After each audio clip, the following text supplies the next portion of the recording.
এই ভিডিওটি আপনাদের জন্য, আপনারা যারা আমাদের ত্রিপুরাতে পরবর্তী টেট 2 পরীক্ষা যখন হবে তখন আপনারা পরীক্ষায় বসবেন এবং তার জন্য আপনারা প্রস্তুতি নেওয়া শুরু করেছেন বা আপনারা আগামী দিনেই প্রস্তুতি নেবেন।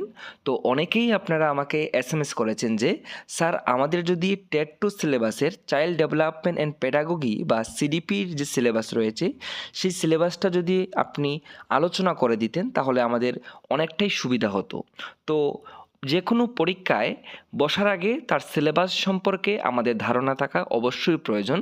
তো আপনাদের অনেকের রিকোয়েস্টের পর আমি এই ভিডিওটি তৈরি করছি আপনাদের জন্য। তো আজকের এই ভিডিওতে আমাদের যে টেট 2 যে সিলেবাস রয়েছে চাইল্ড ডেভেলপমেন্ট অ্যান্ড পেডাগোগি, সেই সিলেবাসের যে পোর্শনটা রয়েছে পোর্শনটা আমি সম্পূর্ণ আলোচনা করছি আপনাদের সামনে। তো প্রথমেই আপনারা দেখতে পাচ্ছেন যে child development elementary school child. তো এলিমেন্টারি স্কুল চাইল্ড প্রাথমিক যে বিদ্যালয় রয়েছে সেই বিদ্যালয়ের শিশুদের ক্ষেত্রে এই সিলেবাসটা সম্পূর্ণ পার্টটা সেটা নিয়ে। প্রথমত এখানে concept of development and it's relation with learning. তো আমাদের এডুকেশনের ভাষায় ডেভেলপমেন্ট মানে হচ্ছে বিকাশ। এমনিতে ডেভেলপমেন্ট বলতে আমরা উন্নয়ন বুঝতে পারলেও আমাদের এডুকেশনে কিছু নির্দিষ্ট টার্ম রয়েছে, তো যার মধ্যে ডেভেলপমেন্ট মানে এখানে বোঝায় বিকাশ। তো কনসেপ্ট অফ ডেভেলপমেন্ট মানে বিকাশের ধারণা and it's relation with learning, এবং শিখনের সঙ্গে বিকাশের যে সম্পর্ক সেটা আপনাদের পড়তে হবে। তো কি প্রথমত বিকাশের ধারণা এবং শিখনের সঙ্গে বিকাশের সম্পর্ক। Secondly growth and development. Growth মানে বৃদ্ধি এবং ডেভেলপমেন্ট মানে হচ্ছে বিকাশ, অর্থাৎ বৃদ্ধি এবং বিকাশ সম্পর্কে আপনাদের পড়তে হবে। স্টেজেস অফ ডেভেলপমেন্ট, বিকাশের বিভিন্ন স্তর, কোন স্তরে শিশুর বিকাশ কেমন হয় সেটা আপনাদের জানতে হবে। এবং এখানে ইনফ্যান্সি, চাইল্ডহুড এবং অ্যাডোলেসেন্স এই তিনটা পার্ট করে দেওয়া হয়েছে। ইনফ্যান্সি মানে শৈশবকাল, চাইল্ডহুড মানে বাল্যকাল এবং অ্যাডোলেসেন্স মানে কৈশোরকাল। অর্থাৎ শৈশবে, বাল্যকালে এবং কৈশোরকালে শিশুর বিকাশ কেমন হয়, তার মধ্যে কি কি পরিবর্তন আসে সেগুলি কিন্তু আপনাদের পড়তে হবে। Next principles of development of childhood. Principles of development of childhood অর্থাৎ বাল্যকালে শিশুর যে বিকাশ হয় এই বিকাশের যে মূল নীতিগুলি সেগুলি আলোচনা করো। তো প্রিন্সিপাল অফ ডেভেলপমেন্ট আপনারা প্রিভিয়াস ইয়ারের কোয়েশ্চেন দেখবেন যে প্রিন্সিপালস অফ ডেভেলপমেন্ট থেকে কিন্তু প্রচুর প্রশ্ন আসে। তো আপনাদের প্রিন্সিপালস অফ ডেভেলপমেন্ট পড়তে হবে, অর্থাৎ বিকাশের বিভিন্ন নীতিগুলি আপনাদের পড়তে হবে। এবারে influence of heredity and environment on the development of child. অর্থাৎ শিশুর বিকাশে পরিবেশ এবং হেরিডিটি মানে বংশগতির ভূমিকা। শিশুর বিকাশে বংশগতি এবং পরিবেশের ভূমিকা আপনাদের পড়তে হবে, এবং তৎসঙ্গে রোল অফ দ্য টিচার্স, শিশুর বিকাশে শিক্ষক কী কী ভূমিকা পালন করেন সেটা কিন্তু আপনাদের পড়তে হবে। তারপরে বলা হয়েছে সোশ্যালাইজেশন প্রসেস, সামাজিকীকরণ প্রক্রিয়া। তারপর আছে সোশ্যাল ওয়ার্ল্ড অ্যান্ড চিলড্রেন, অর্থাৎ সামাজিক জগৎ ও শিশু। রোল অফ প্যারেন্টস, অর্থাৎ অভিভাবক বা পিতামাতার ভূমিকা। Peers and teachers in the process of socialisation. তাছাড়া শিশুর সহপাঠী ও শিক্ষকের ভূমিকা সামাজিকীকরণে। শিশুর সামাজিকীকরণে আপনাদের কিন্তু পড়তে হবে যে অভিভাবক বা পিতামাতার ভূমিকা এবং সহপাঠী এবং শিক্ষকের কী কী ভূমিকা বা ওনারা কী ভূমিকা পালন করে থাকেন সেটা আপনাদের পড়াশোনা করতে হবে। তারপরে আছে পিয়াজে, কোহলবার্গ, বাইগটস্কি কনস্ট্রাক্টস অ্যান্ড ক্রিটিক্যাল পার্সপেক্টিভ। কি বলা হয়েছে যে পিয়াজে, কোহলবার্গ, বাইগটস্কির ধারণা ও তাদের সমালোচনামূলক দৃষ্টিভঙ্গি আপনাদের পড়তে হবে।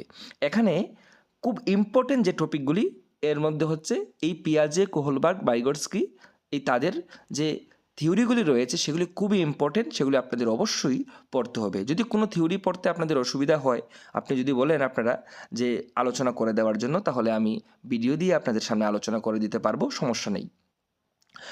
কি বলা হয়েছে যে কগনিটিভ ডেভেলপমেন্ট থিওরি অফ পিয়াজে, moral development theory of Kohlberg and social constructivism theory of Vygotsky and their educational implications। কি বলা হয়েছে প্রথমেই কগনিটিভ ডেভেলপমেন্ট থিওরি অফ পিয়াজে, অর্থাৎ জিন পিয়াজের কি থিওরি, কগনিটিভ ডেভেলপমেন্ট থিওরি, জিন পিয়াজের প্রজ্ঞামূলক বিকাশের থিওরি আপনাদের পড়তে হবে। তারপর কোহলবার্গের নৈতিক বিকাশের তত্ত্ব, moral development theory of Kohlberg. আপনারা জানেন লরেন্স কোহলবার্গের যে নৈতিক বিকাশের তত্ত্ব আছে খুব ইম্পর্টেন্ট আপনাদের পরীক্ষার জন্য, আপনাদের সেটা অবশ্যই পড়তে হবে। তারপরে সোশ্যাল কনস্ট্রাকটিভিজম থিওরি, সামাজিক নিম্ননীতিবাদের তত্ত্ব, যেটা দিয়েছেন লেভ বাইগটস্কি। এবং এই থিওরিগুলির শিক্ষাক্ষেত্রে কী কী উপযোগিতা রয়েছে, এডুকেশনাল ইমপ্লিকেশন, সেটা আপনাদের পড়তে হবে। তারপরে আছে concept of child centred and progressive education, অর্থাৎ শিশুকেন্দ্রিক ও প্রগতিশীল শিক্ষার ধারণা। আপনারা জানেন যে আধুনিক শিক্ষা ব্যবস্থা হচ্ছে শিশুকেন্দ্রিক শিক্ষা ব্যবস্থা। বর্তমান শিক্ষা ব্যবস্থা যেমন মনোবিজ্ঞান কেন্দ্রিক, ঠিক তেমন বর্তমান শিক্ষা ব্যবস্থা হচ্ছে শিশুকেন্দ্রিক, অর্থাৎ শিশুকে কেন্দ্র করেই শিক্ষা ব্যবস্থা। তাই আপনাদের কিন্তু এই চাইল্ড সেন্ট্রিক এডুকেশনে আপনাদের অবশ্যই সম্পূর্ণ ধারণা আপনাদের থাকতে হবে।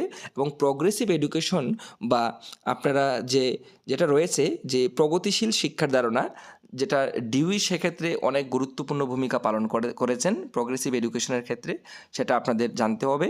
এবং চাইল্ড সেন্ট্রিক এডুকেশনের ক্ষেত্রে যিনি সবচেয়ে গুরুত্বপূর্ণ ভূমিকা পালন করেছেন ওনার নাম হচ্ছে রুশো। তো methods of teaching and learning, শিক্ষণ পদ্ধতি, টিচিং মানে শিক্ষণ এবং লার্নিং হচ্ছে শিখন। তো এখানে যে শিক্ষণ পদ্ধতি এবং শিখন পদ্ধতি, টিচিং মানে শিক্ষণ, অর্থাৎ শিক্ষক যা করেন সেটা হচ্ছে টিচিং, আর আমরা শিক্ষার্থীরা যা করি তা হচ্ছে লার্নিং। শিক্ষক আমাদের শেখান, এটা হচ্ছে টিচিং, আমরা যা শিক্ষা গ্রহণ করি শিক্ষক শেখানোর পর, এটা হচ্ছে লার্নিং। অর্থাৎ শিক্ষণ পদ্ধতি এবং শিখন পদ্ধতি আপনাদের বুঝতে হবে। কনসেপ্ট অফ প্রগ্রেসিভ এডুকেশন এবং প্রগতিশীল শিক্ষার যে ধারণা সেটা আপনাদের থাকতে হবে। এবং শিক্ষকের ভূমিকা আপনাদের পড়তে হবে। চাইল্ড সেন্ট্রিক এডুকেশনেও শিক্ষকের ভূমিকা পড়তে হবে এবং প্রগ্রেসিভ এডুকেশনেও শিক্ষকের ভূমিকা আপনাদের পড়তে হবে। তারপরে রয়েছে critical perspective of the construct of intelligence, critical perspective of the construct of intelligence, অর্থাৎ বুদ্ধির যে ধারণা, এই বুদ্ধির ধারণার সমালোচনামূলক বিশ্লেষণ কিন্তু আপনাদের এখানে পড়তে হবে। তারপরে কি আছে যে multi dimensional intelligence, Sternberg's information processing theory, intelligence test, concept of IQ. তো এখানে আপনাদের বুদ্ধির বিভিন্ন তত্ত্ব পড়তে হবে, যেমন বুদ্ধির বহুমাত্রিক তত্ত্ব পড়তে হবে, স্টেনবার্গের তত্ত্ব পড়তে হবে, এবং আপনাদের পড়তে হবে যে বিভিন্ন বুদ্ধির অভিজ্ঞা রয়েছে, যেমন বিনে সাইমন অভিজ্ঞা, এমন অনেকগুলি বুদ্ধির টেস্ট রয়েছে, এগুলি আপনাদের কিন্তু পড়তে হবে। এবং আইকিউ এর ধারণা, অর্থাৎ বুদ্ধাঙ্কের ধারণা, তো বুদ্ধাঙ্কের ধারণা আপনারা এগুলি খুব ভালোভাবে পড়তে হবে। তারপরে আছে language and thought, different stages of language development, role of teacher in the process of language development, মানে ভাষা ও চিন্তা, ল্যাঙ্গুয়েজ অ্যান্ড থট, অর্থাৎ ভাষা এবং চিন্তা, বিভিন্ন স্তর ভাষার, different stages of language development, ভাষার বিকাশের বিভিন্ন স্তর আপনাদের জানতে হবে। এবং সেক্ষেত্রে শিক্ষকের যে ভূমিকা রয়েছে ভাষার বিকাশের ক্ষেত্রে সেগুলি আপনাদের পড়তে হবে। তারপরে gender as a social construct, অর্থাৎ লিঙ্গ সামাজিক নির্মাণ হিসাবে লিঙ্গ কী ভূমিকা পালন করে সেটা আপনাদের জানতে হবে। জেন্ডার রোলস, লিঙ্গের ভূমিকা, gender bias and educational practices, gender equality, teachers rule, অর্থাৎ লিঙ্গ পক্ষপাত ও শিক্ষাগত চর্চা প্র্যাকটিস, এবং সঙ্গে লিঙ্গ সমতা এবং সেখানে শিক্ষকের ভূমিকা আপনাদের পড়তে হবে। তারপরে ইন্ডিভিজুয়াল ডিফারেন্সেস এবং লার্নার্স, অর্থাৎ ব্যক্তিগত বৈষম্য, শিক্ষার্থীদের ব্যক্তিতে যে পার্থক্য রয়েছে তাকেই ব্যক্তিগত বৈষম্য বলা হয় এক কথায়। অর্থাৎ একটা ক্লাসরুমে আপনারা দেখবেন যে বিভিন্ন ব্যাকগ্রাউন্ড থেকে শিক্ষার্থীরা আসে, তাদের মধ্যে বিভিন্ন রকমভাবে পার্থক্য লক্ষ্য করা যায়, কেউ বেটে, কেউ লম্বা, কারোর আইকিউ খুব বেশি, কারোর আইকিউ একটু কম, তো তাদের মধ্যে দৈহিক এবং শারীরিক বিভিন্ন দিক দিয়ে পার্থক্য রয়েছে, এটাকেই ব্যক্তিগত বৈষম্য বলা হয় সাধারণভাবে। এবং understanding differences based on diversity of language, caste, gender, community and religion etcetera, অর্থাৎ এখানে ভাষা, জাতি, লিঙ্গ, সম্প্রদায় ও ধর্মভিত্তিক যে বৈশিষ্ট্য, ধর্মভিত্তিক যে পার্থক্য সেগুলি আপনাদের বুঝতে হবে এবং সেগুলি পড়াশোনা করতে হবে আপনাদের।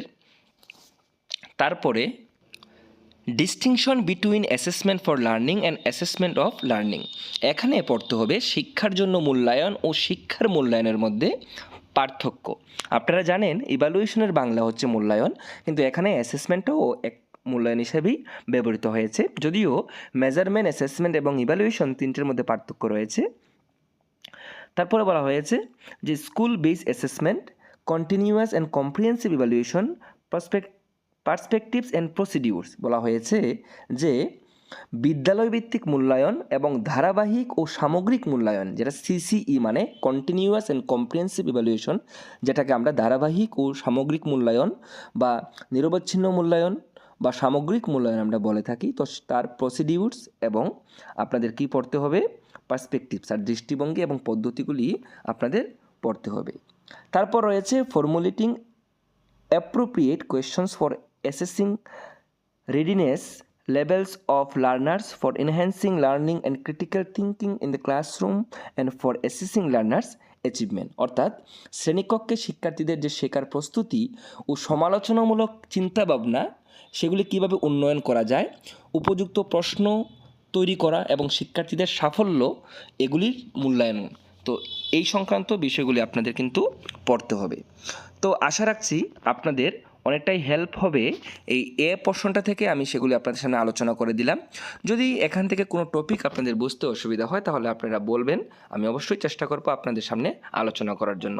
যদি আপনাদের প্রয়োজন হয় যে পরের বি পার্ট এবং সি পার্টটা আলোচনা করে দেওয়ার, তাহলে আমি আপনাদের সামনে পরবর্তী ভিডিওতে সেই দুইটা পার্ট আলোচনা করে দেব। আপনাদের কমেন্টস অবশ্যই সেক্ষেত্রে হেল্প করবে। যদি আপনাদের প্রয়োজন হয় আপনারা লিখবেন। সবাই ভালো থাকবেন, সুস্থ থাকবেন। সবাইকে অসংখ্য শুভকামনা জানাচ্ছি।